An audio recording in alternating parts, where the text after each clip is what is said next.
¿Qué tiene que ver esto con esto? Que el thrash metal dice nuclear. A huevo, canciones nucleares. Pues mucho. Y es que la Guerra Fría y la posibilidad de una guerra nuclear ayudó a crear parte de la cultura heavy metal. Y no solo inspiró auténticos himnos musicales, sino también una parte de la estética que relacionamos con esta música. Vamos a verlo en este vídeo. Bienvenidos a un nuevo vídeo en el que vamos a detenernos en un capítulo de nuestro pasado. Tienen que aceptar que Miguel Delices es muy bueno en hacer videos interesantes porque mira, no cualquiera se le hubiera ocurrido un tema en que afectan las explosiones nucleares al heavy metal. Vamos a ver historia más o menos reciente, porque es de hace algunas décadas, pero es algo muy interesante, sobre todo si consideras interesante las bombas atómicas, el heavy metal, la amenaza de acabar viviendo en un apocalipsis nuclear y ser el protagonista de un videojuego como el Fallout. Si todo esto te parece interesante, este vídeo te va a gustar mucho. Sí, Vamos cierto. a empezar planteando un contexto histórico que llevó al heavy metal a ser lo que es hoy en día. Como supongo que sabrás, si no has vivido en una caverna, en el siglo XX hubo dos guerras mundiales. Tras el final de la Segunda Guerra Mundial en 1945, el mundo quedó dividido en dos bloques: el bloque occidental capitalista, liderado por los Estados Unidos y la OTAN, y el bloque oriental comunista, liderado por la Unión Soviética. ¿Y por qué? Yo todo esto solo lo relaciono con thrash metal. Estos dos bandos que estaban enemistados en la Guerra Fría, durante la Segunda Guerra Mundial fueron aliados. Bueno, sencillo, por interés. Tenían un enemigo común, este señor de aquí, Hitler. O más correctamente, querían acabar con los nazis y sus aliados. Uno de estos aliados era Japón. El final de la Segunda Guerra Mundial estuvo marcado por dos regalitos que los estadounidenses dejaron caer sobre Hiroshima y Nagasaki, en Japón, lo que llevó a la derrota de las fuerzas del eje y a que el mundo se diese cuenta del enorme potencial armamentístico de Estados Unidos. Sin enemigo común al que vencer, Estados Unidos y la Unión Soviética, ya enemistados, iniciaron la carrera armamentística y desde 1950 ambos contendientes se pusieron a crear bombas como si no hubiese un mañana. Literalmente, porque no habría un mañana si se mataban a bombazos nucleares. Así que sí, desde 1950 el arsenal nuclear de ambos contendientes creció enormemente. Un número ligeramente superior a las 3.000 armas nucleares en 1955 pasó a más de 37.000 armas en 1965. Estados Unidos tenía 31.000 y la Unión Soviética 6.000. Posteriormente creció incluso más, llegando a 47.000 armas nucleares en 1975, Estados Unidos 27.000 y la Unión Soviética 20.000. A estas alturas, ambas facciones tenían armamento suficiente para destruir la Tierra varias veces. Porque claro, si tu enemigo está fabricando bombas, pues ¿tú qué haces? Pues construyes más bombas. De hecho, sí sabían que Estados Unidos y Rusia y también otros países, no recuerdo cuáles, tienen bombas para literalmente destruir toda la Tierra actualmente. Pero claro, tu enemigo al ver que construyes más bombas, pues se pone a construir más bombas. Entonces, ¿tú qué haces? Pues construyes más bombas. Y así hasta llegar a más de 60.000 bombas a finales de los años 80. Estados Unidos tenía 23.000 y la Unión Soviética 39.000. Tranquilizador, ¿verdad? Bueno, pues no te preocupes, porque las cosas pueden ser incluso peor. Estados Unidos y la Unión Soviética no eran los únicos, ya que otros países se sumaron a la carrera. China, Reino Unido, Francia, India, Israel, Sudáfrica. Tranquilizador, ¿verdad? Bueno, pues no te preocupes, porque las cosas pueden ser, esto ya lo he dicho, pero pueden ser incluso peores. Y es que gran parte de ese armamento nuclear es miles de veces más potente que las bombas de Hiroshima y Nagasaki, que son consideradas los hermanos pequeños del arsenal moderno. Por ejemplo, la bomba Tsar, detonada por la Unión Soviética en 1961, es 3.000 veces la bomba Little Boy. ¿A poco no ves esto si dices thrash metal? Todo esto lo relacionas con thrash metal. Cualquier thrasher diría: a huevo, vamos a hacer una canción nuclear. De hecho, yo tengo un compa que tiene tatuado un signo de nuclear. La que fue lanzada sobre Hiroshima. Pero claro, esto tenía que terminar en algún momento, no sea que a alguien se le fuese la cabeza, presionase el botón rojo y todas las bombas nucleares fuesen lanzadas contra los diversos países. Pero claro, eran las grandes potencias del mundo y, bueno, ¿quién les iba a decir nada? Si estaban ellos en su carrera enfermiza de crear bombas, pues había que aguantar y criarte bajo un miedo nuclear. Tras el Tratado de No Proliferación Nuclear, que entró en vigor en 1970, se puso techo a la construcción sin fin de armas nucleares y tras la disolución de la Unión Soviética en 1991, las tensiones disminuyeron, así como una gran parte del arsenal nuclear. Vamos, que ya Estados Unidos o la Unión Soviética no tenían 40.000 bombas nucleares, pero sí 5.000, que bueno, para destruir la Tierra varias veces pues no hace falta más y no queremos tirar el dinero. Y por otra parte, el hecho de que, bueno, todos tengan armas nucleares ha creado... Pero ¿en qué momento llega el heavy metal todavía? No entiendo. ¿Qué tiene que ver esto con el heavy metal? Ya casi llegamos. Porque nadie se ataca, porque de atacarse, pues todos morirían. ¿Y qué tiene que ver todo esto con el heavy metal? Bueno, pues mucho. Ahí va, ¿qué tiene que ver todo esto con el heavy metal? Ahí va, ya nos va a responder la pregunta, por fin sabremos, porque en este momento dirás, ¿qué tiene que ver todo esto? Porque a ti puede que no te importe, pero a toda una generación de músicos que se crió en este mundo, en este entorno tan opresivo, pues estas cosas le afectaban. Esta Guerra Fría conllevó grandes momentos de tensión asociados, como son el bloqueo de Berlín con el muro, la Guerra Civil China, la Guerra de Corea, la Guerra de Vietnam, lanzar un perro al espacio exterior, la invasión de la Bahía de Cochinos en Cuba y en el mismo país, la crisis de los misiles cubanos en 1962. Esto es que el gobierno de Estados Unidos descubrió que Cuba, bajo el régimen comunista de Fidel Castro, había logrado importar armamento nuclear de la Unión Soviética, por lo que al ser vecinos tenían alcance en todo el territorio enemigo. Esto creó una paranoia en Estados Unidos en la que muchísimas personas se dedicaron a construir refugios nucleares en sus propios jardines. Es algo que, por cierto, ya pasaba en toda Europa, especialmente en los países cercanos a la Unión Soviética. De hecho, hay muchas casas que están en Estados Unidos que tienen refugios nucleares. Me acordé de un capítulo de Malcolm el del medio donde dejan a Hal encerrado en un refugio nuclear. I'm just saying, how much food could there be down there? Take care of itself. Reese? He's had a long life. What is he, like 70? Forget it. Países como Finlandia o Suecia a día de hoy están llenos de refugios nucleares. Y de hecho, la ciudad donde yo vivo, Kiruna, el norte de Suecia, tiene incluso a día de hoy ensayos con alarmas mensuales para prepararnos en caso de invasión rusa.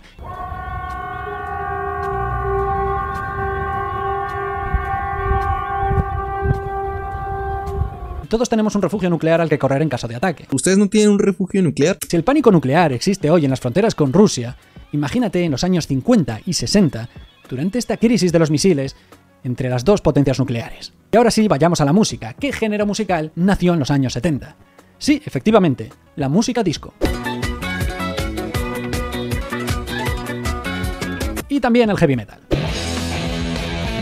Aunque la verdad, yo no relaciono tanto el heavy metal con lo nuclear o con la guerra. Soy más que el thrash metal. Este estilo surgió originalmente en Reino Unido de la mano de grupos como Led Zeppelin, Deep Purple o Black Sabbath. Todos esos grupos están formados por gente que nacieron en la década de los años 40 o los años 50. Los componentes de estos grupos nacieron durante la Segunda Guerra Mundial, durante el final de la misma, o durante el inicio de la Guerra Fría y la creación de estos dos bloques, el soviético y el capitalista. Todos crecieron bajo la amenaza de un ataque nuclear. No era raro que los gobiernos distribuyesen folletos entre la población, folletos que explicaban qué hacer en caso de ataque nuclear, como el que veis en pantalla. De hecho, había incluso manuales de cómo construir tu propio refugio nuclear. Imagínate, deberíamos tener un manual nosotros para cómo construir nuestro propio refugio nuclear. La mayoría de personas les das un manual y no sabrían qué hacer. O como los vatos que somos nosotros diríamos, no necesito el manual y lo construyes tú solo. Tomen el screenshot para que hagan su propio refugio nuclear. Esto es lo que se conoce en inglés como Fallout Shelter, de ahí el nombre de la famosa saga de videojuegos que nos presenta un mundo post-apocalíptico tras que Estados Unidos quedase arrasado por bombas nucleares en los años 60. En pantalla podéis ver un ejemplo de un refugio muy acogedor. Así que estos muchachos, nacidos en este contexto, se pusieron a hacer música influenciada, pues por la protesta y por ganas de quejarse de las cosas que creían que estaban mal. Estaban influenciados por la música hippie, el punk, el propio mundo en el que vivían y, por ejemplo, Black Sabbath criticaban la guerra de Vietnam con su War Pigs. No hablaban de la guerra nuclear, sí que hablaban de no entender por qué mandar a gente a morir en una guerra que no tenía sentido. Y esto fue una consecuencia de la Guerra Fría. Sin embargo, ya en los años 80, una nueva generación que se había visto influenciada por esos grupos que os menciono y que también se habían criado en la Guerra Fría bajo la amenaza de un apocalipsis nuclear, comenzaron a hablar abiertamente del tema. Por ejemplo, la canción 2 Minutes to Midnight de Iron Maiden, del disco Power Slave publicado en 1984, nos habla sobre el reloj del apocalipsis, un reloj simbólico usado por el Boletín de Científicos Atómicos que marca cuánto tiempo queda para la medianoche. En septiembre de 1953, el reloj alcanzó las 11:58 de la noche, quedándose a 2 minutos de la medianoche. De ahí el título de la canción. Y es que ese año, tanto Estados Unidos como la Unión Soviética habían hecho las pruebas de las primeras bombas H. Si os interesa saber del todo la historia en torno a esta canción, por supuesto, tengo un vídeo en el canal y podéis verlo. En 1953, el reloj estaba a 2 minutos del desastre total, y eso era lo más cercano que habíamos estado nunca. Tranquilizador, ¿verdad? Bueno, pues las cosas... sí, ya lo sabes, pueden ser mucho peores. Ahora, en 2023, estamos a 1 minuto y medio de la medianoche, porque con las guerras entre Rusia y Ucrania, Israel y Palestina y el cambio climático, bueno, pues que todos vamos a morir. Pero bueno, las nuevas generaciones no parecen preocuparse por este tema, porque el reloj es un reloj de agujas y solo saben leer relojes digitales con numeritos, así que en principio no se van a enterar y van a vivir felices. El disco Minutes to Midnight de Linkin Park, publicado en 2007, es también una referencia a este reloj. En cualquier caso, esta canción de Iron Maiden, de la que hablo, ya comenzó a hablar de un posible apocalipsis nuclear, y la portada del single era Eddie, la famosa mascota del grupo, con una explosión nuclear de fondo. Pero Iron Maiden no fueron los únicos. En 1984, Metallica publicó su famoso Ride the Lightning. Ahí está, los que esperaban. Ya va a hablar de thrash metal, por fin, nuclear y thrash metal. Y la canción que abre el disco es Fight Fire with Fire. ¿Y de qué trata? Efectivamente, de la guerra nuclear. En 1986, Megadeth publicaron su famoso Peace Sells, But Who Is Buying?, cuya portada es la mascota del grupo, Big Rattlehead, en un mundo devastado por un apocalipsis nuclear. Y el disco en general va de lo que va Megadeth en general, que es criticar el gobierno, cualquier gobierno. Así que ya Los videos de K-Mac God. tenemos tres de los grupos más importantes del heavy metal, Metallica, Megadeth y Iron Maiden, cantando sobre el miedo de presenciar un apocalipsis nuclear. Por supuesto, es un tema que han abordado en más ocasiones. Metallica lo hizo en la canción Blacknet, del Unjustice for All de 1000. Para mí, el álbum que más me gusta de Metallica, honestamente, aunque no soy el más fan de Metallica, ni nunca voy a ser el más fan de Metallica, honestamente, es el Unjustice for All. Lo malo y gracioso es que yo soy bajista y bajo, en este álbum no se escucha el bajo nada, literal. Podrías quitarle el bajo y nadie se daría cuenta. O sea, y te lo digo yo como persona que sí escucho el bajo en canciones. Yo sé que van a decir, no mames, man, y no es cierto, no escuchas el bajo, nomás te haces mamador porque tú eres bajista. Pero les juro que sí escucho el bajo. Créanme que sí escucho el bajo. Pero en este álbum no se escucha el bajo. Es casi como que dices, ¿para qué lo grabaron? 1988.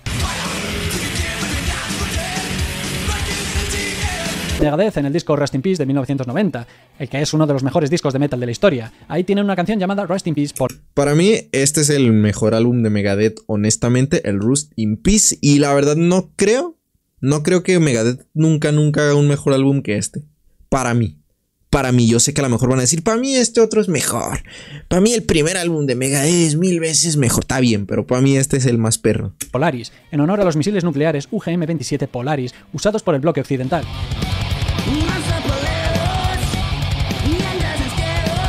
La canción Blackmail the Universe del disco The System Has Failed de 2004, Megadeth vuelve a hablar de los peligros de vivir en un estado de alarma en nivel Defcon 3. Iron Maiden también volvieron a cantar sobre esto en su excelente canción When the Wild Wind Blows, del disco The Final Frontier de 2010, canción que tenéis analizada en el canal y que se basa en una adaptación de la película de 1986, donde se cuenta una historia sobre una pareja de ancianos que tiene que esconderse en un refugio tras una explosión nuclear.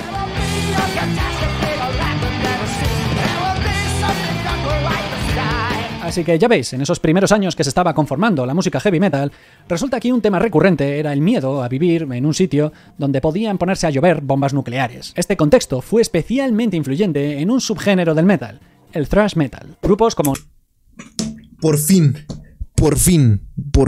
Nuclear Assault, nombre muy obvio para lo que estamos hablando, basaron su estética en los colores de los residuos radioactivos. Iniciaron su carrera con un disco llamado Game Over de 1986 con Y de hecho, como dato, Nuclear Assault, para los que no sabían, a los que les interese, porque a lo mejor dices, ¿sabes qué, man? Y a mí no me interesa. Nuclear Assault fue hecho por el bajista original de Anthrax que lo corrieron. canciones como Nuclear War o Radiation Sickness. La portada también es muy evidente.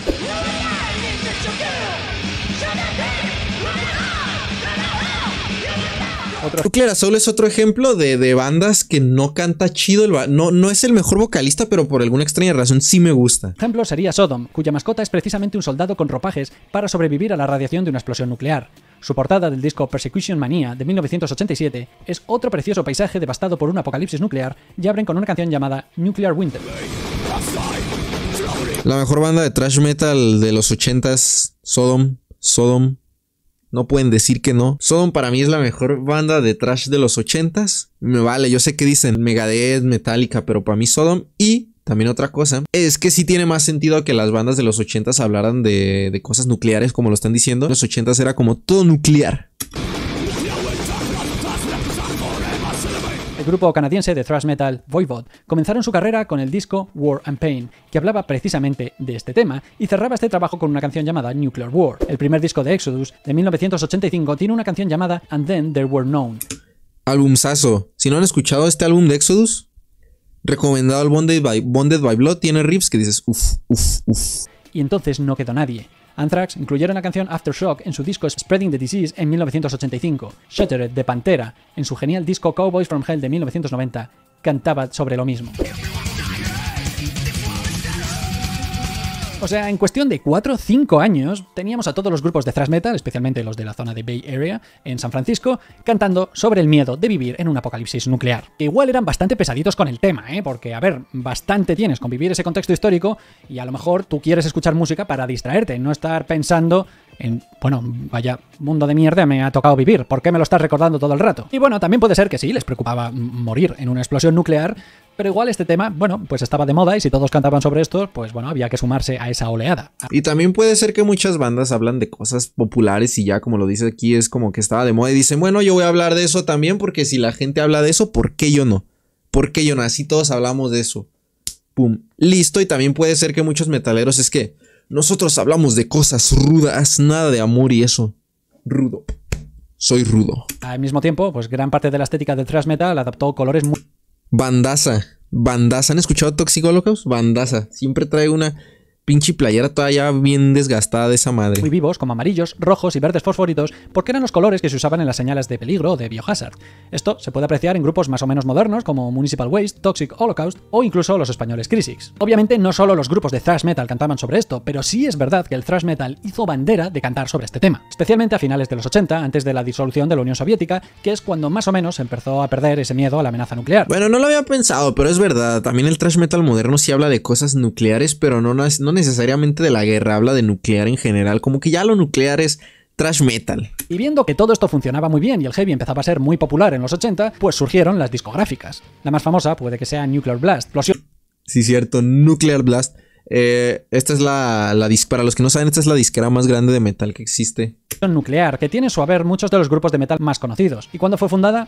Pues sí, en torno a esos mismos años, en 1987, aunque hay otras discográficas muy potentes que también surgieron en la época, por ejemplo, Napalm Records, fundada en 1992 y que también es una referencia a una de las armas más populares de la guerra de Vietnam durante la Guerra Fría. Aunque las hay más modernas, como Atomic Fire Records, fundada en 2018, pero que sigue con esta tradición de cosas nucleares o atómicas que explotan como marca que garantiza buena música metal. Si un grupo o discográfica tiene algo relacionado con que te puede caer una bomba nuclear en la cabeza, ahí hay buen metal, hay buena música ahí. Tras esto, muchos grupos han recogido... Analicen las letras y si dice algo sobre que te puede caer una bomba en la cabeza, no lo había pensado. Buen metal. El testigo. Trivium hablaron de los ataques nucleares sobre Hiroshima y Nagasaki en su canción Down from the Sky en su genial disco Shogun del 2008. O Sabaton en su canción Nuclear Attack de su disco Atero Dominatus de 2006. ¿Saben? Está chido. Voy a decir un comentario que probablemente no le guste a muchos metaleros, pero está chido que el metal toque temas serios, porque sí, está chido que toque temas serios. No todo el metal toca temas serios, hay metal que no, pero también toca temas serios que han pasado en la historia y ese tipo de cosas, de sucesos, como por ejemplo nos mencionó hace rato de Trivium, que tocó temas históricos sobre las bombas que lanzaron en Japón. Pero también siento que estas cosas, este tipo de cosas, no es culpa de las bandas, es también donde salen metaleros mamadores de decir, sí, ¿ves? Nosotros sí hablamos de cosas serias, no como la música popular que no habla de nada serio. Nosotros somos intelectuales, como que automáticamente, no todos, porque está chido que hablen de esas cosas, pero sí de aquí salen de que soy un genio, ¿ve? Aquí sí hablamos de cosas serias.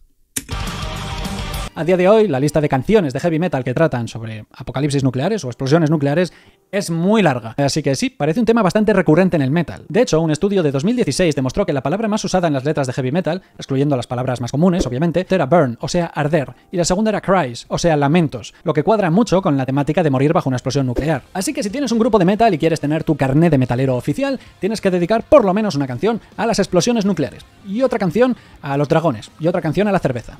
Y no se te olvide una baladita. No, yo a los dragones no, amigos. Ahí sí no, yo paso, la verdad. Yo no puedo hablar de cosas medievales. Perdón, amigos, tenía que decirlo. Yo, de la única cosa que no quisiera tocar temas es de cosas medievales. La neta, tenía que decirlo. En esa baladita puedes expresar tu amor por las explosiones nucleares, los dragones y la cerveza. En conclusión, Los movimientos musicales están estrechamente vinculados al contexto histórico en el que se desarrollan, por lo que podríamos decir que de no haber existido Hitler, no habría habido Segunda Guerra Mundial, y a lo mejor no se habrían lanzado las bombas nucleares sobre Japón, y entonces puede que la gente hubiese vivido tranquila, ya que pensarían que nadie tendría el valor de usar semejante armamento, y entonces no habría habido Guerra Fría, ni hippies, ni música contestataria, ni heavy metal. Así que... Ya ven, si no hubieran existido las guerras, no hubiera habido metal. O sea, sí está muy exagerado, pero la neta se mamó este güey. Qué buen video y hacer este tipo de conexiones. O sea, no cualquiera puede hacer videos así haciendo este tipo de conexiones. En eso tenemos que estar agradecidos a Hitler, porque gracias a Hitler el heavy metal es como es hoy en día.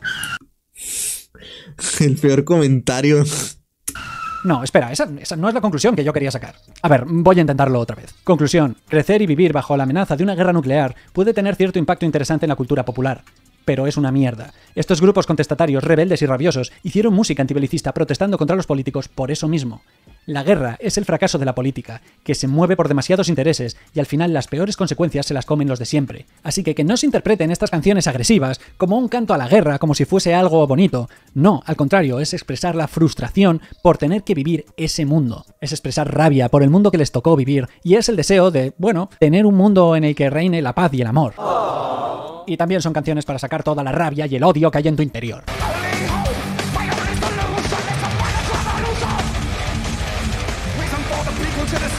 La verdad es que esto del heavy metal y las explosiones y todo eso, nunca me habría pensado relacionarlo de esta manera, pero bueno, tiene sentido, le da un sentido.